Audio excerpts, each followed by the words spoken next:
My role as audio director is about setting the vision and the creative direction for the sound and music in the game, and getting all of the sound designers and composers and everybody who's working on it focused in the same direction. One of the things that Dead Space 2 has that Dead Space 1 didn't is that it takes place in the living area. It's a functioning city that's just recently been evacuated, so there's a lot of opportunity for unusual spaces to find things, people's apartments, and there's a preschool that you get into. There's a lot of places where, taken out of context, now with the horror applied to them, are very, very scary.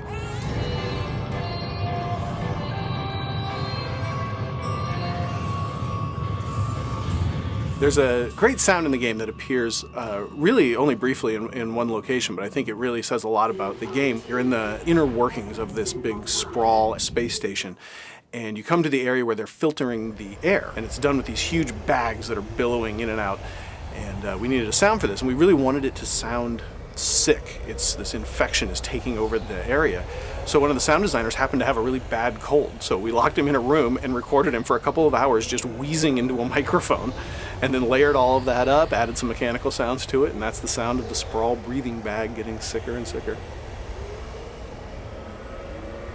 Dead Space 1 was really good at establishing tension and terror, and we wanted to keep that moving forward. That's the meaty core of what we're doing with the soundtrack. But I really thought we could expand out a little bit too. In Dead Space 2, Isaac speaks. You see his face. He takes his helmet off. He's struggling with this internal psychological drama, and I thought this is a great thing that we could use to expand the range of the music. There's a vulnerability to the character that players probably didn't pick up in the first one. He was an engineer, and he was estranged from everybody else, and it was horror, but not seeing someone's face, that unknown aspect, really makes a big difference in the second one. So we've introduced what we're calling these vulnerable elements, and Jason's done a great job composing these really interesting cues that are done with a small string ensemble, and they're very raw sounding and still very Dead Space, still very dissonant, but it's a different kind of character. It opens it up. What we find is that it makes this tension even more tense when you've had this chance to relate to Isaac and have this more organic kind of a feel. So that's one of the ways in which we've expanded the palette on Dead Space 2.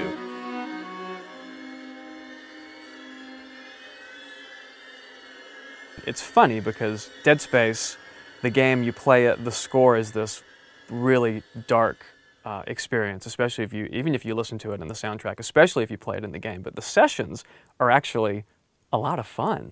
We did a number of recording sessions at Skywalker Sound. Great musicians, different configurations of the orchestra in the studio at different times so we could capture the different layers of the music. The instrumentation tends to be fairly standard, actually, for an orchestral setup. We added extra bass trombones and contrabass trombones and things that really provide unusual textures. We asked the players oftentimes to play out at the absolute extremes of their instruments. Play the lowest note you can possibly play and play it as loud as you can possibly play it.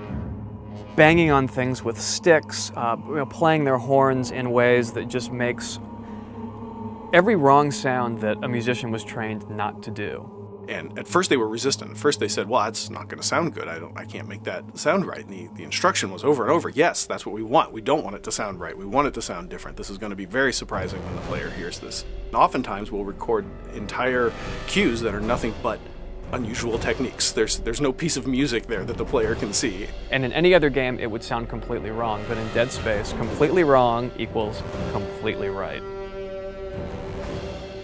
The goal of the score is the preparation for the boo.